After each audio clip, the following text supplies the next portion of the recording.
Wow, সেমিফাইনালে মেসির দুর্দান্ত গোল, কোনো পেনাল্টি এবং সমালোচনা ছাড়াই কানাডাকে হারিয়ে ফাইনালে উঠে গেল আর্জেন্টিনা।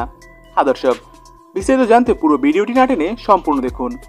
দর্শক, আজ কোপা আমেরিকার প্রথম সেমিফাইনালে মুখোমুখি হয়েছিল বর্তমান চ্যাম্পিয়ন আর্জেন্টিনা এবং কানাডা। আর আজকের ম্যাচের শুরু থেকে আক্রমণাত্মকভাবে ফুটবল খেলে আসছিল দুই দলের খেলোয়াড়েরা। খেলার 22 মিনিটের মাথায় দুর্দান্ত একটি গোল করে আলভারেজ, যে কারণে মূলত 1-0 গোলে লিড নেয় আর্জেন্টিনা।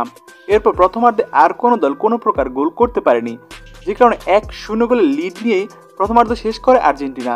এরপর দ্বিতীয়ার্ধে খেলতে নেমে ফার্নান্ডেজের পাস থেকে দুর্দান্ত একটি গোল করে মেসি। 51 মিনিটের মাথায় মেসির পা থেকে আসে দ্বিতীয় গোল, যে কারণে 2-0 গোলে লিড নেয় আর্জেন্টিনা। তবে আজকের ম্যাচে কোনো পেনাল্টি পায়নি আর্জেন্টিনা, কারণ আর্জেন্টিনা ম্যাচ জিতলেই পেনাল্টি নিয়ে একটি সমালোচনা থাকে। অনেকেই বলাবলি করে পেনাল্টি থেকেই নাকি ম্যাচ জয়লাভ করে আর্জেন্টিনা, কিন্তু আজ হলো তার ব্যতিক্রম। কার্যত আজকের ম্যাচে অবশ্য আধিপত্য বিস্তার করে খেলেছে আর্জেন্টিনা। 11টি শট করেছে তারা, যার মধ্যে 3টি ছিল টার্গেটে।